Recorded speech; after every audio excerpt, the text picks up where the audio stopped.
Mason tonight. Ready to go, Michael? I already started. Wow, well, good morning, everyone. Friday, November 16th. Happy TGIF. It has been a very long week.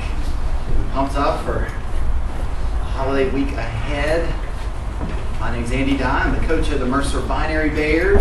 We've been meeting every Thursday night this semester, getting together to solve problems. And we've had quite a successful season. For the first time in all my years doing this, our smaller competition came before the bigger competition. The first competition that we went to was the first weekend in November with schools from the Southeast. Typically, they don't have a graduate program in computer science. So we weren't competing against students working on their PhDs in computer science, which seems a little unfair, but you are allowed to have one of those at the second competition that we typically go to, which is ACM. We ended up tying for first in the smaller competition with 8 problems solved, which was the total problems in the set. We were one of 2 schools that solved everything. And we lost the tiebreaker though, because what they do is they go to penalty points, which is based on the time you took to solve it versus incorrect submissions. So we came in second out of 29 teams in that first competition. And last week we went to Georgia Tech. We came in 16th out of 106 teams in the larger competition with those graduate students in the mix. And we tried out some new things this year, which I'm going to let the team members tell you about. If you want to check out right now, if you want to open up a web browser and go to panda.cs.mercer.edu and click on links, you can see some of the algorithms, things that we've been working on. Under Pastebin, that's a good link to look at, the Pastebin link. There's a great set of references there. And I'm going to turn it over now to our Small College Team B. I'll call them up, who also finished in the top 10 in their first competition. James Calendar, Stephen Finney, all right, and Tanner Herring. Welcome, come on up.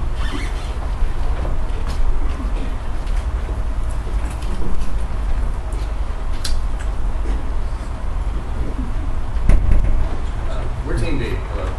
Hello. Yeah. So as far as practice, we practice every Thursday. Well, leading up to the competition. And what we did at practice was Chip Bell, our assistant coach, came and coached us over some common topics like combinatorics and different topics that typically come up in ACM problem sets and small college problem sets. So we discussed that, and then at the end of practice from like 7 to 9:30, we kind of have a competition within the teams. So we'll spend a couple of hours just doing a problem set like we're in competition. And we didn't have our main teams during practice until near the end of our practice sessions. We were split up and kind of, basically they gave us a chance to kind of work with everybody to see who we work with best and just to get extra experience from everyone else in practice. And we did that throughout the season. And so, somebody wants to talk about the actual problem set for the competition. The problem set of the competition wasn't as hard as the problems we normally do in graduates. Chip usually gave us harder problems, and the ones he made that were on there were actually pretty simple. Just figure them out. But for the languages we used, I think 4 of our submissions were in Java, the correct submissions. All 5 of our correct submissions were in Java. We had a couple of attempts to write one of the problems in Python, and James tried to write one in C++. Yeah, unfortunately, the problems are trying to write C++ really difficult.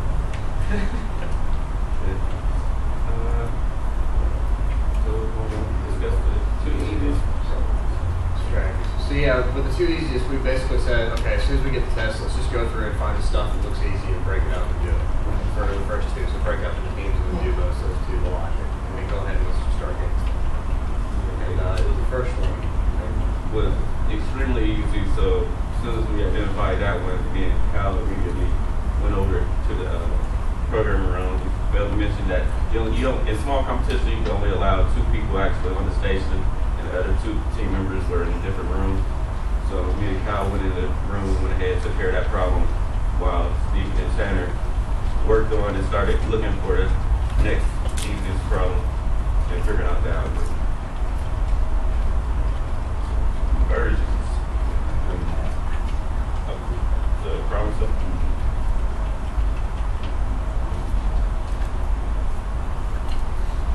Okay, so 9th largest value was the easiest problem. That was the first one. So. Yeah, that was the easiest for us. That was the first one we saw. And Yeah, that one's very straightforward. It's getting the nth largest number and whatever, and anything they give you. In this case, that n was actually just 3. Third largest value is any integers all the way through. And that was what. So it's pretty straightforward. That doesn't change at all.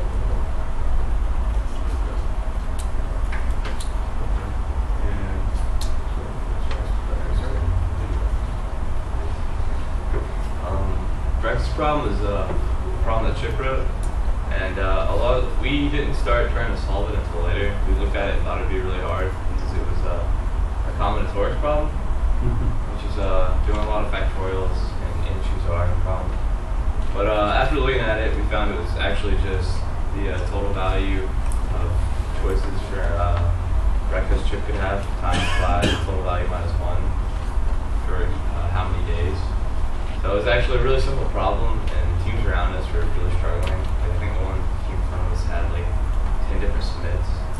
But as soon as we figured out the algorithm, it was really easy code. It was actually the shortest code we wrote. Yeah, it was really quick submission. a lot of that had to do with our head coach Chip Bell. Okay, and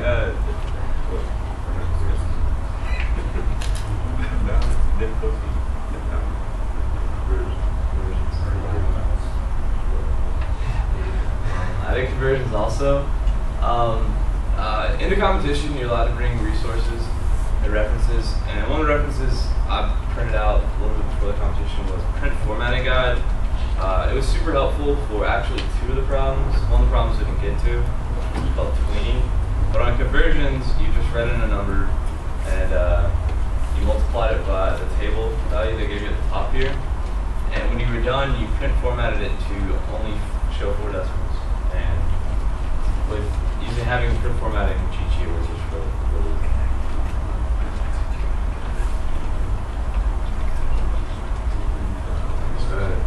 I did this one's called balance. You had to have an equal number of either parentheses or square brackets.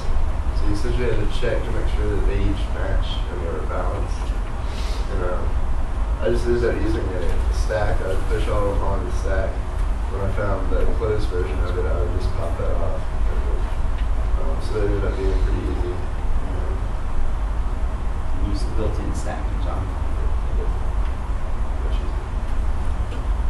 yeah, when you first look at this problem, it looks extremely easy, but there was a little twist that made you kind of lean towards it using the stack a little bit. What's using the final algorithm? So I did the hockey problem, the score. And I originally said, okay, this looks like a good chance to use So I went in and tried to do this thing, and my problem was not having enough, relative to what I know with like Java and C++, I didn't have quite enough familiarity with Python to know exactly what I was doing. I didn't practice it. So for anyone who goes to this competitions next time, definitely practice beforehand using inputs and all this stuff. My problem was with Python, before you use the input thing, it gets all the input that you're going to put into the And so I was trying to figure out, why is it not getting one line at a time? I don't understand what's going on. And I figured out, oh, it's getting all the input into this. So So it was harder to debug doing that. I couldn't print out statements correctly. So I said, okay, forget this one. And that's wasted a lot of time. So if you were to practice that early, you would call that and be able to actually go and maybe do it.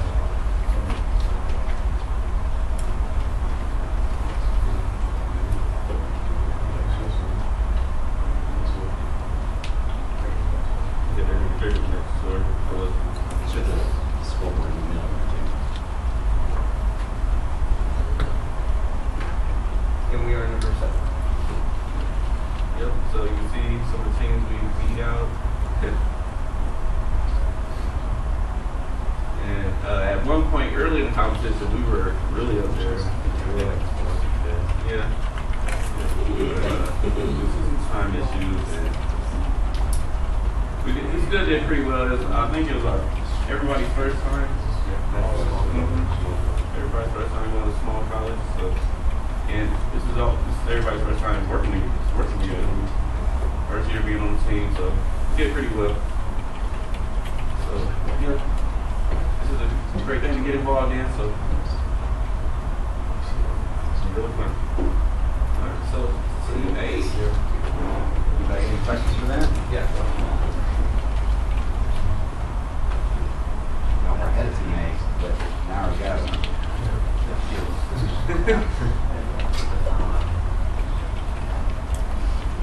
And go.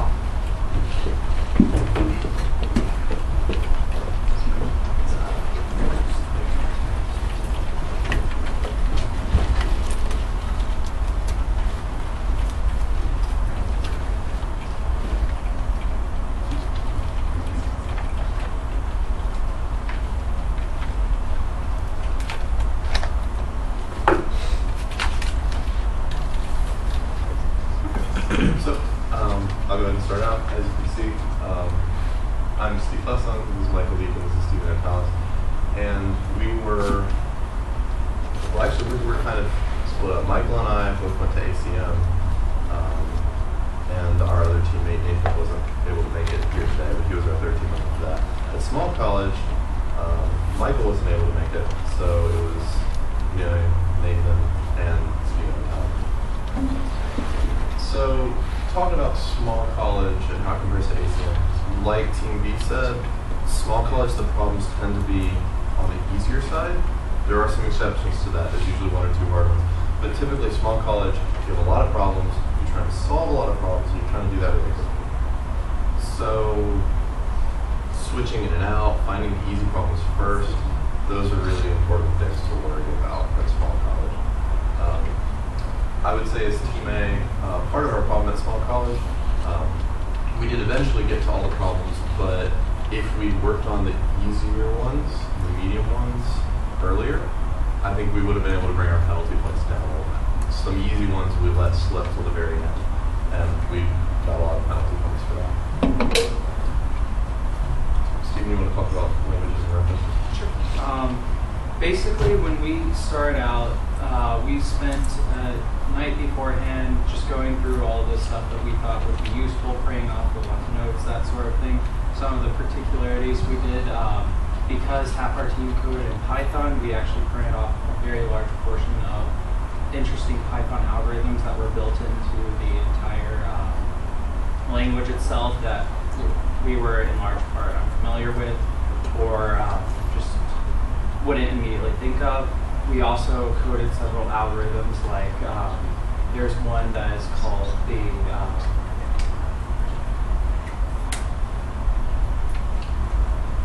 it involves a basket that can hold various weights, a knapsack, yes.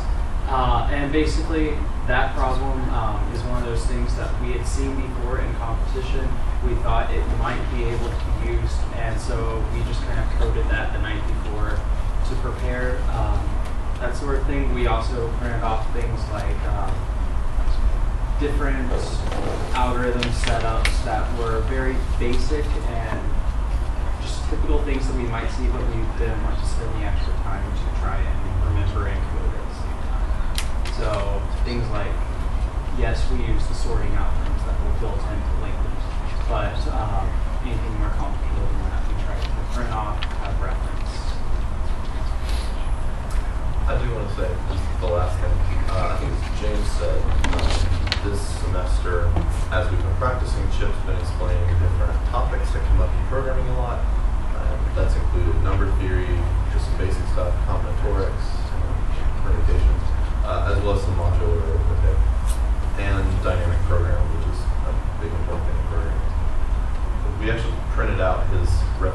It's like his handouts from the classes he made with Jay.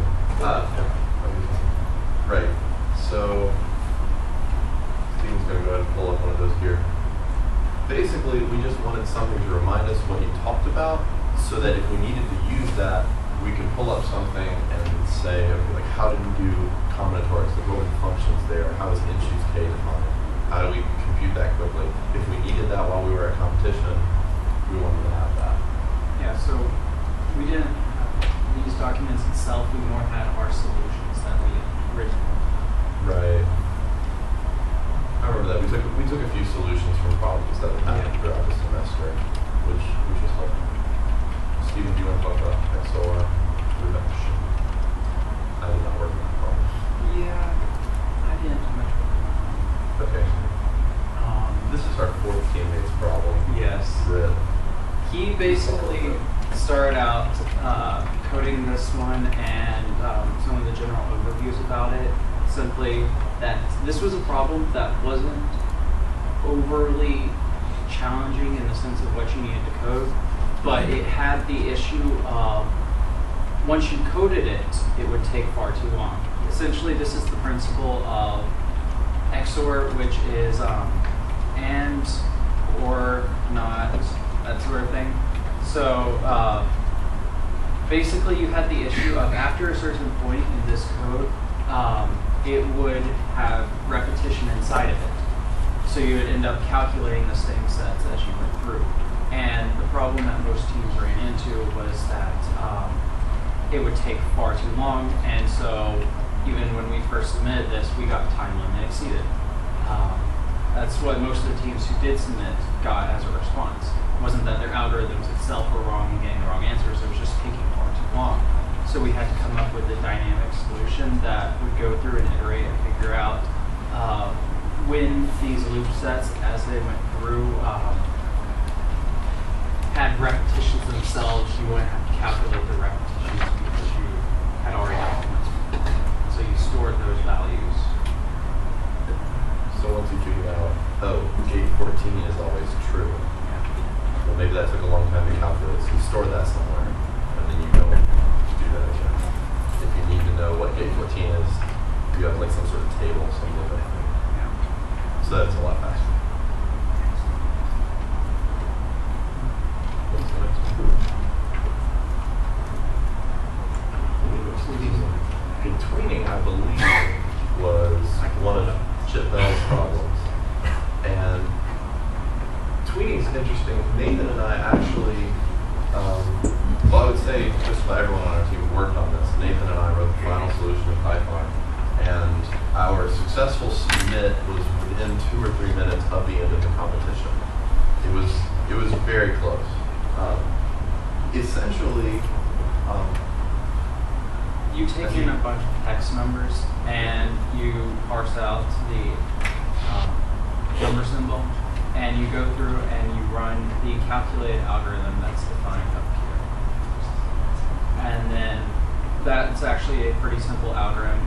It was one of those things that was plug in the numbers, do the division point out here, and then you do a separate algorithm internally.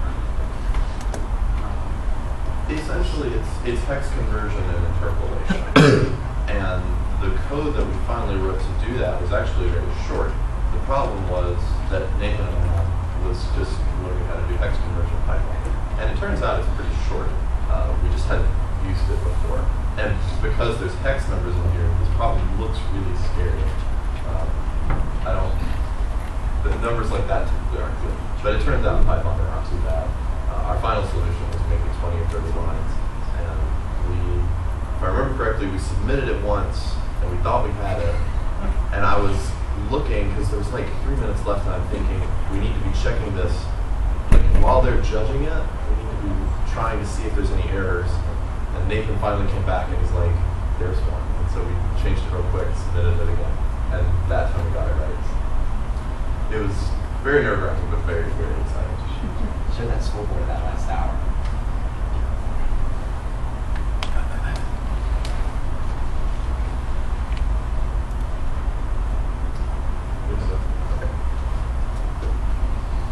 We are So if you look, we solved this one at 12:59, where the competition ended at 12:05. That was 13. We solved this one within 20 minutes of the end of the competition. We solved this one 6 minutes before that, or 9 minutes before that. So we had a lot of very late submissions, but we did finally get all of them. We just had an awful lot penalty points, especially compared to the first game. Wofford was fun. And if you look at just some of the submits themselves, this one everyone pretty much solved pretty quickly, and then we solved this one a reasonable time afterwards. But we skipped the second problem entirely for pretty much the first 2 hours, which was the second most submitted problem. Just because when we approached the whole competition, we kind of thought, okay, we have 4 people, so everyone look at 2 together. I looked at 7, 8, and 8. Nathan looked at 1 and 2. I think Steven looked at 3 and 4. And yeah.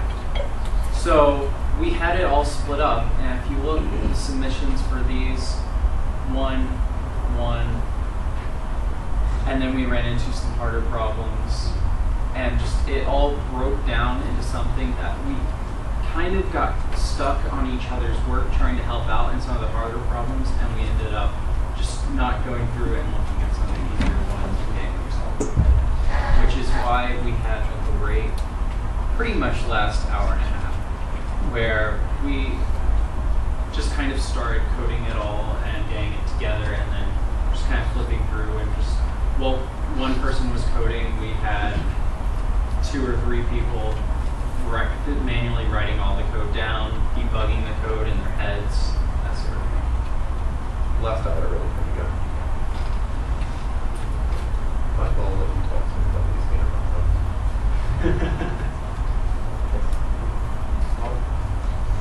ACM, this year it was at Georgia Tech. Nathan, Steve, and I. We placed 17th out of 60. It was like how many teams? 16th, there was a pickup team of coaches that got. Okay. Oh.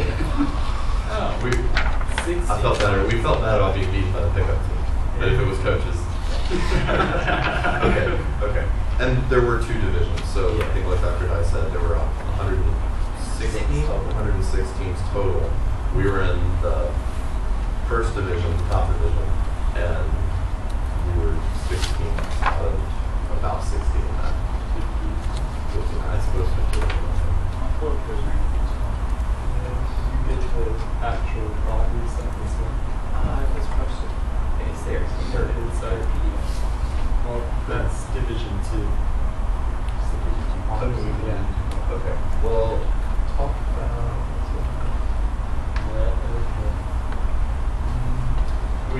We also the weekend before the weekend then we also coded up some problems for our references, and we printed out a little documentation. So we had some algorithms ready for the ACM.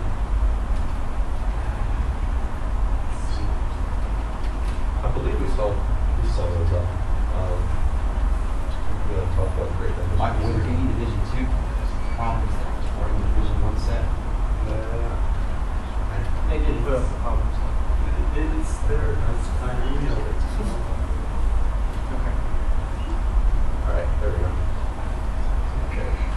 So Nathan and I worked on Candy Store. I worked on Do It Wrong, Did It Right. And Steve worked on Tsunami. Candy Store. Candy Store was basically it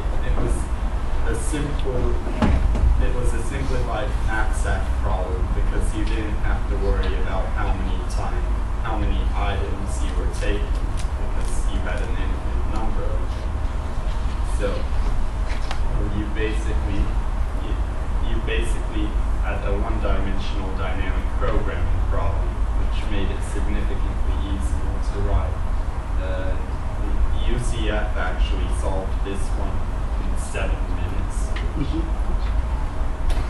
Yeah.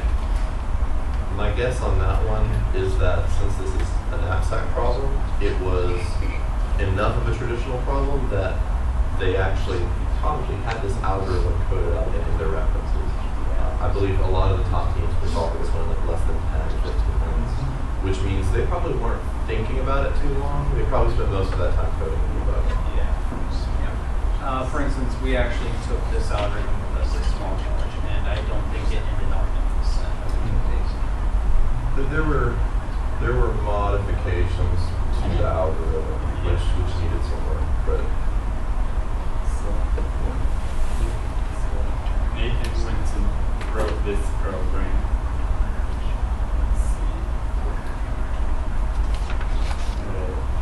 Another problem we should have done is collision detection, since that's a physics problem where you have some vehicles and measurements of their velocity and position, and you need to find out if in a time period they ever come within 18 feet of each other. But we didn't look at that much because most of the teams glossed over it, even though it was not that hard of a problem.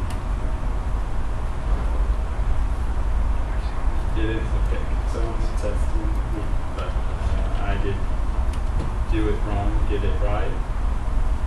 Or do it wrong, get it right. You needed to find two integers.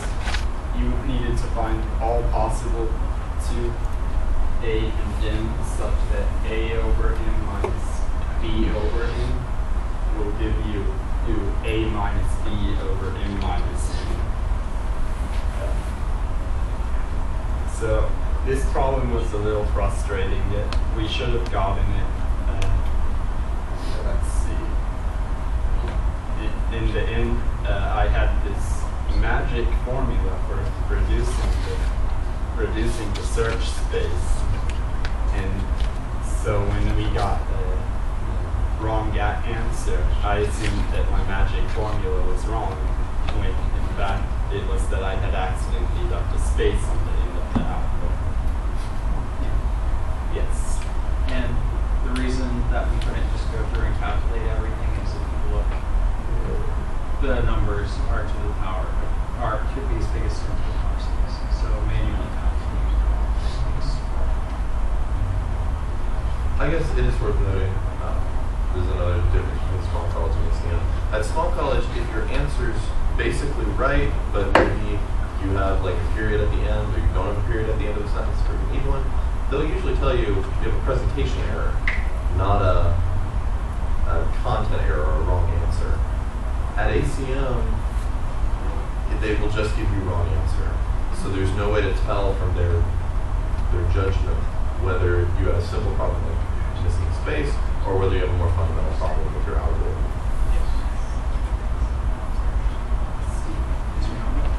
Steve did tsunami. I did do tsunami. That'd be cool. So tsunami, there's a nice introduction. I'll be focusing on introductions. What tsunami looks like at the beginning when you start to look at it is you've got all these cities and you have to create like a warning network between them. Essentially running cables from different cities to different cities. And they say, what's the minimum amount of cable that you need to do that? And so at first, it looks like minimum spanning tree. You know, so maybe Dijkstra's algorithm or some Kruskal's algorithm. As it turns out, there's this little caveat here, which, you know, it's politics, but they're placing a restriction on the problem that actually makes it a lot easier. Essentially, you have like a tsunami over here, a bunch of cities over here, and you've got to make this warning system. And so you have to connect all the cities, but no city wants to hear about the tsunami from someone farther inland. It's a little hard to describe, but if there's a city here, the ocean's over there, this city can't get the warning from this city here. And so what that means is instead of having just an open and spanning tree problem, you basically just start at the ocean and connect cities going backwards, because that's the only way the politics will work out. This one actually, once we kind of worked through what was going on and kind of figured out that restriction, coding up the algorithm took a while, but it wasn't that hard. And I believe we got this far on our first event, which I'm happy with that. I won't so about that. That one was good. I was surprised actually. There were quite a few of the top teams that got that one, but it certainly wasn't one of the first ones they went for. So we did look at unhappy numbers, which is a lot of happy numbers actually.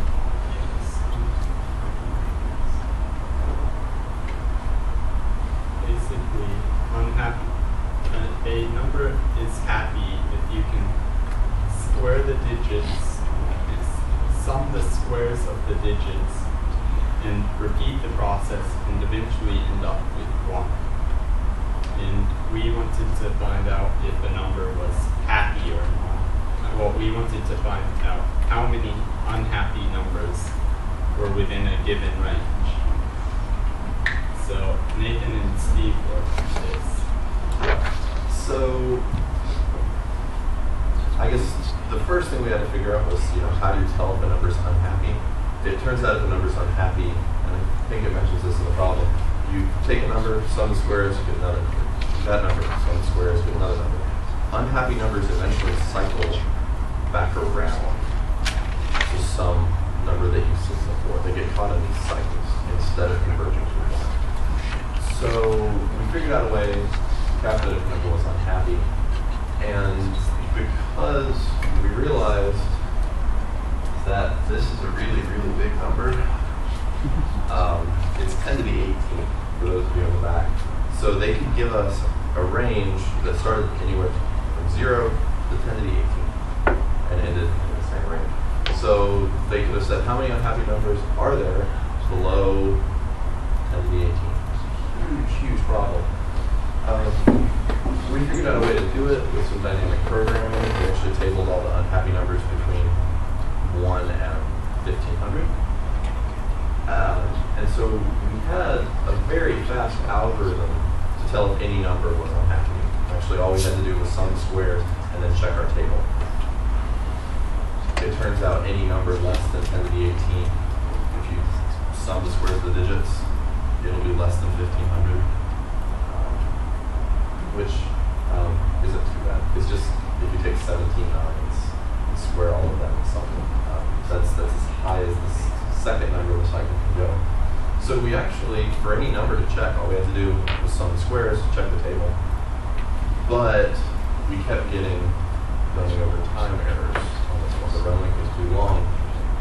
And as it turned out, we had an O event algorithm for any range. But this range is so huge, you actually have to find some way to do better than that. I don't know, Michael, did you watch the video on the graphical solving problem? So I'm not entirely sure what they did. We're thinking we would have had to do something permutation related with the digits so that we didn't have to look at each individual number. We could look at a whole bunch of numbers at once.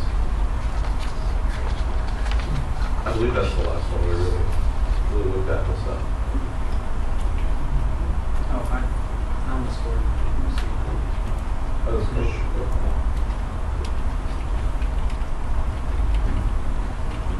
Florida State and Miami.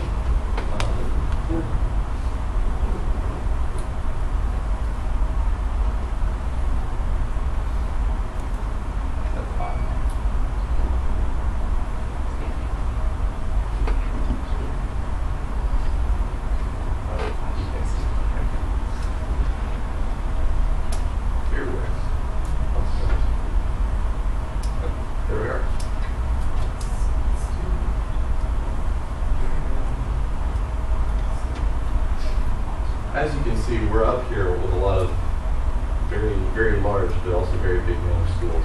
A lot of Georgia Tech teams, a lot of, I believe, these are the UCF or Florida related teams. Yeah, they pretty much have by state flags. Georgia, South Carolina, Florida, etc. If you look, there's a lot of Florida, a lot of South Carolina further down. UCF basically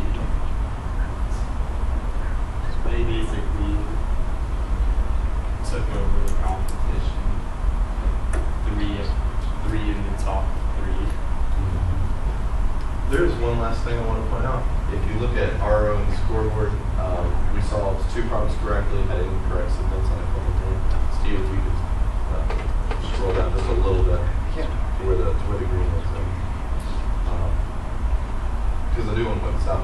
In Division 1, there were 59 teams, and I think it was 25 to 30 of them actually did not solve any problems for the entire competition.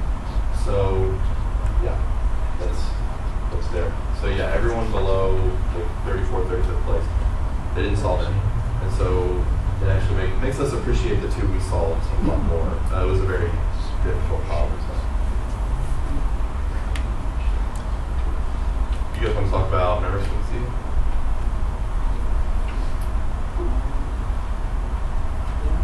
All right.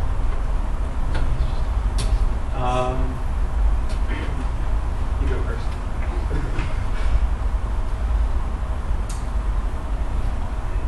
Okay, I'll go first. Does that work? Okay. All right. So I would say one of the things I've enjoyed most this season is having Chip come back and help coach. We've gotten to have some really interesting discussions. Like I said, my number 3 about combinatorics, dynamic programming. They're topics that, as a mathematically inclined person, I find interesting. For programming team, they've been very useful. It's really cool just to have those discussions about different mathematical topics. I really, really enjoyed that.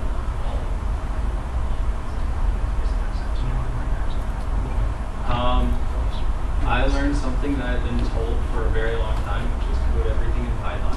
That may sound funny, but it has a lot of simplicity in the fact that when you get to competitions like Small College, you use the same environments that you're used to, whereas I have been used to coding things in Vim, different compiler in C++, and I had some issues with that. Not saying you can't code in that, just you need to be familiar and practice on the same format that you're going to use in competition. I'd say it's probably worth saying. We do use a lot of Python, especially between however, Britt solved XOR, which is one of the harder problems in Small College. He did that entirely in Java. Yeah. And that was fantastic. So I'm not 100% Python all the time, but it's very useful. And Brett, when Brett was on a team a number of years ago, I think it was like 2005 or 2007, that went to ACM and actually won the competition for our region. And that team that year coded everything in Java. I will say that the do it wrong, get it right problem was not what I would really consider a Python problem, since it involves more calculations and actually the lists and other things that Python is good at. So that is a possible consideration. And there was even one year where Chip and Steven coded the exact same algorithm. Chip did it in Java and Steven did it in Python. Other way. Oh. Chip did it in Python. That was the Mercer Spring Competition segue from a couple of years back. And it was a problem that basically, like Michael's saying, was just a lot of computation. But as usual, I believe Mercer Team A and B both coded in Python. I coded it in Java, not out of any sort of strategy, simply because I didn't really know Python in Java at the time. And it turned out that Java could do those computations a lot faster than Python. And so we got a correct submission. The other 2 teams had time. They were programs took too long to run. So as far as the benefits of being on programming team as well as future people, like I said, I really enjoy learning the mathematical topics. Even I think one of my favorite nights on programming team was actually compiling our references. That sounds really wrong. but compiling our references for ACM gave me a chance to review some algorithms I've seen a long time ago, like Dijkstra's, as well as algorithms that I haven't seen before, different ways of finding prime factors or graph algorithms, and getting to learn and review some of those is just really, really good. And yourself. yes, that's actually one thing we found very helpful, is we wrote all the algorithms on it. And one thing about that as well, even if you're not amazingly mathematically inclined, I personally liked all of the logic problems where you had to go through and figure out all the logical conclusions as to how the numbers would go together and that sort of thing, which as a history and computer science major, I found a lot more interesting. Okay. You're so spring. You're going to win. Yes. Is that 4 people teams? Or 3? Okay. 3. So Mercer spring competition will essentially be 3 people per team. You all get 1 computer to work on. You can all work on it together. You can't actually, whereas small college you had to split half and half, and half being in the other room. And it's more about, it has a lot of easier problems like we saw at small college that don't have a lot of algorithms, like Stephen mentioned, would only run O-bin, or like O-bin solution, and that one probably wouldn't have worked in small college. Most of the time, that sort of solution will work. String parsing will probably be a large portion of that, whereas ACM a number of years ago they changed that so that string parsing was a significantly smaller factor. And string parsing is basically just splitting up strings and manipulating values inside.